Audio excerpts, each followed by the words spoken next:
Welcome to Week in Review, and I mean it. Thank you so much for allowing me to equip and serve and challenge you. You know, I've raised 4 children, and we've got 7 grandchildren, and I'm a watchman, and I trust you are too. But today, there are developments that are challenging for us, but also God is giving us insight and wisdom and calling us to be discerning. There's one locality where they said, you know what, enough is enough. They saw the bullying, the suicides, the mental health issues and distractions in classrooms, and they said, we're going to ban the classrooms for these younger ones. Well, they had astounding results. Listen.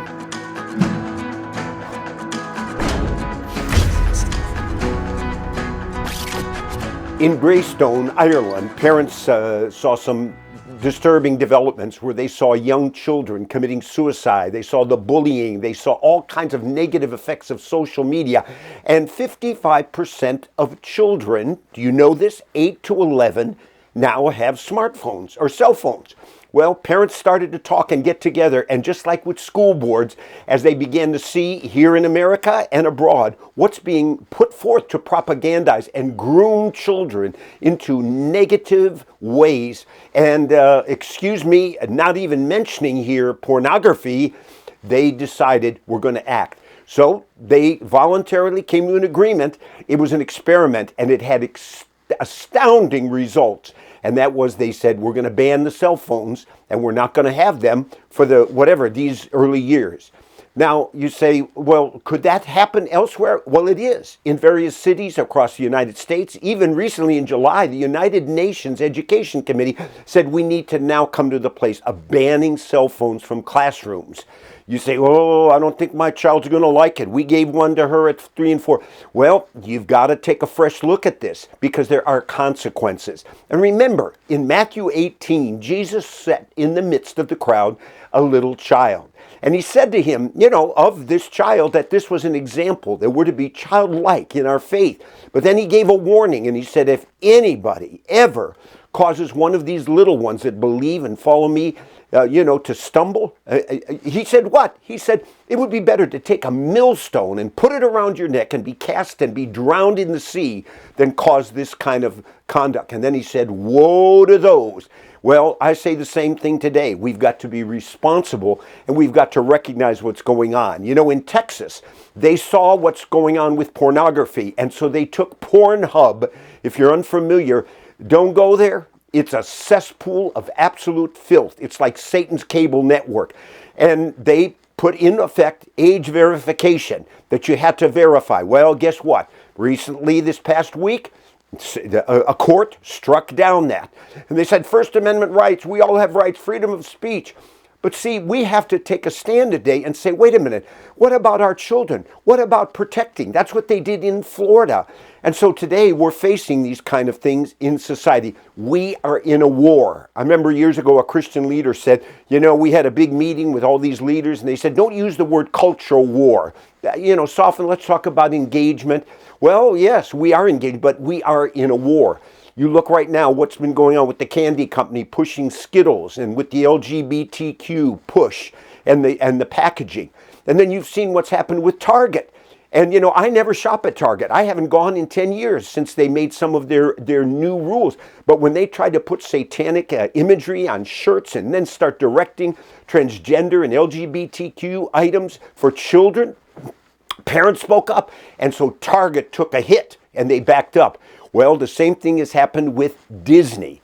Do you realize because people got engaged and they started to say, it's time, we're not going to shop, we're not going to stay on the network. Do you realize what's happened? Let me just put it on the screen. Follow me. This is the results of, they had, first of all, the push from the woke individuals infiltrating Disney, and then here's the consequences as they say, go woke, go broke. Look at this.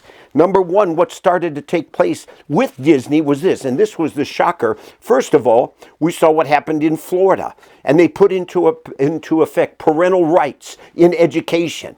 And of course, the activists said, oh, don't say gay. That was not it at all. They just said simply, we don't want our small children being exposed to this kind of education. They don't even know what you're talking about. And so they put the limits. And then all of a sudden, Disney started to see when they started putting all the wokeism into effect, stocks hit a 9-year low.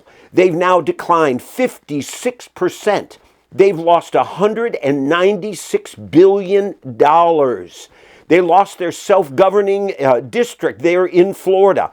And then Disney said, okay, what about our Disney Plus and our Hulu? Well, they lost 4 million subscribers. How about their recent movies over the summer and everything? They've lost $900 million. That's close to $1 billion on 8 releases. And then next after that, we started to see that layoffs, 7,000 employees. And then the CEO that was endorsing and caving to this, well, he somehow vaporized and they brought back the original guy. But now investors, they've come along now and they're suing the Disney and saying that, you concealed losses in streaming, etc. Well, people get engaged and they take a stand. And this is what we have to do. But you have to realize we are up against dark forces that are out to groom and destroy our children. I want you to watch here. I'm just going to target just one area. What about the innocent area of, hey, comic books? Did you grow up with Superman? And you say, yeah, Batman and Casper and all these kind of things. Well, here's one company that caved. And again, you have corruption. And as a result of it, we see what's taking place. So I'm calling you, take a stand, no more silence. We speak up, we pray, we act.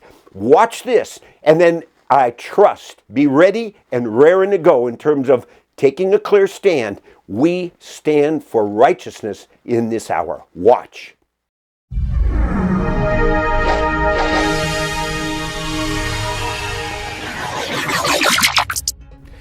Kids and comics. Think of your childhood experience. Remember snuggling up maybe under the covers with your favorite Batman, Superman, Wonder Woman, Casper the Friendly Ghost, and of course, everyone's favorite from Riverdale High School, Archie. Archie and his friends. Think of it, Veronica, Betty, Jughead. They were wholesome, kid-friendly family entertainment for, guess, you know what? 75 years. What a wonderful legacy. But on July 16, 2014, the CEO of the company now says a new Riverdale is born. And all of a sudden, a commemorative issue was put forth in which Archie, get this, is fatally shot. He has a homosexual buddy named Kevin that's now part of the group. Kevin enjoys his gay marriage. He's a senator and he's pushing gun control. Now wait, there's more to what's coming in Archie Comics. They've come out now with hardcore horror series entitled Afterlife with Archie. And then there's Sabrina, the teenage witch. There's a warlock. Aunt Salem is a witch, and Madam Satan is the villain. There's a witches' council. The writer says, hey, these stories are about witches and witchcraft, demonology, and occultism. He even boasts, he says, I'm really good at making things dark and ominous. You want to know more about the series? There's zombies, undead, incantations, false gods, even somebody called Necronom, whatever that represents. It sure sounds evil. Archie even disguises himself as Freddy Krueger, the demonized serial killer. Now you might say, oh, this is all just harmless fun. It's not going to harm anybody. Well, in the sacred scriptures, they tell us about occult practices. And they're clearly condemned by God. They're called an abomination unto him.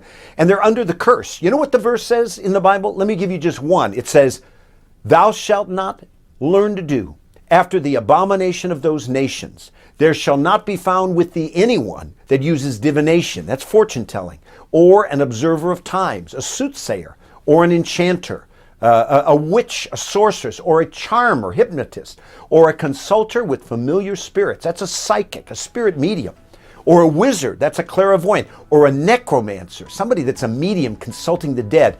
God says, for all that do these things are an abomination unto the Lord. Folks, this is not a game. These are deep and dangerous powers of darkness. To be forewarned is to be forearmed.